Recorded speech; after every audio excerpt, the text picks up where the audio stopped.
Hello, everyone, and welcome back to It's All About Tenders.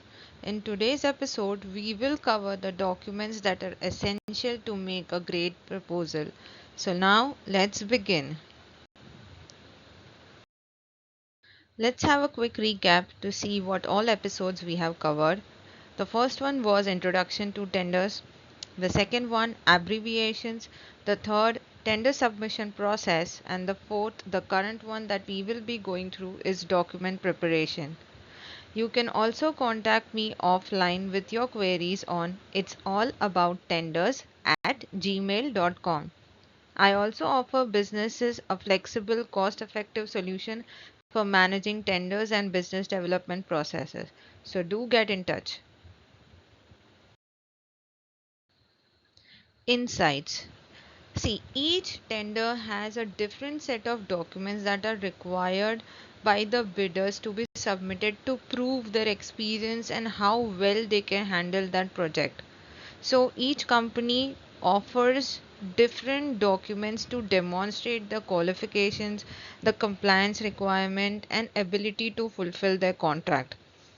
The specific requirements vary depending on the industry, the region, and the type of the project. Example, oil and gas tender will be completely different from a telecom tender or an IT tender or a diagnostic tender.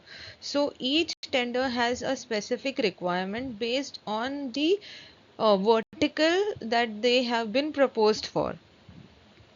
Today, we shall cover some common documentation for tender submissions. Let's have a look at some common documents that are essential to provide a smooth tender documentation process. The first one, which I personally myself believe has to be a correct and a thorough one, is the index. Prepare an index with the tender details like the due date, the EMD details, how and how much is the EMD, how do you want to give the EMD, whether it's an NEFT transfer or whether it's a BG, and whether it has to be submitted on the same date of the tender or it can be submitted on a later date of the tender. Then the tender number, the website on which the tender is floated, the pre-bid details if there are any mention. Pre-bid is also an important part of the tender that helps you clarify certain doubts you would have in the tender. The second one is a formal covering letter that contains an introduction of your company, outlining the key points of the proposal and providing the contact information. Like if the client needs to contact you after the document is submitted, like the person required, like the technical details can be through an XYZ person, the commercial or the contractual details can be through an ABC person. So always mention the correct information. It should also summarize the bidder's understanding of the project and how well they are suited for it. The third is the qualification documents like the purchase orders and the completion certificates, the audit reports. This is generally asked so that the client knows that you have done a certain magnitude of a project before, and hence you are now capable to do this tender or this project also. You can also highlight your team CVs and the expertise that you have, certain advanced qualification your team might have. You can always mention those qualifications in that. Then the general company documents like incorporation certificate, PAN, GST, EPF, ESIC, etc. Whatever registrations you have. If in case you are a proprietary firm, mention the details of the proprietary firm, the partner details, or if it's a JV or a consortium you are bidding with, then mention the contract agreement that is formed between the consortium, who is the leader of the consortium, etc.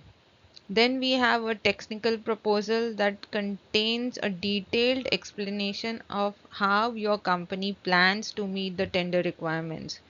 It also includes the timelines, the milestones, and the project execution strategy. Timeline for a project completion, including the main task, responsibilities, and outputs that you would provide the client if in case you are awarded the project. Then there are many annexures or appendices that are asked in the tender. Like each client, each entity will have their own formats to evaluate a bidder so that they can see how well do you do in that project. So you have to fill in all those annexures and provide it to them. Sometimes they also ask you to do a notary, and on a stamp paper you have to provide those documents. So always do the correct thing, whether it's on a letterhead that you have to give or on a stamp paper. Get the things that are asked to be notarized. Otherwise, this can result in the rejection of the bid. I shall also share some formats that I personally adhere to in my upcoming episodes. So do check for more details on this channel. Now, time to scratch your brains. Come on. Tell me, which document do you think will make your proposal stand out? Like, what do you think is the most essential one in your proposal?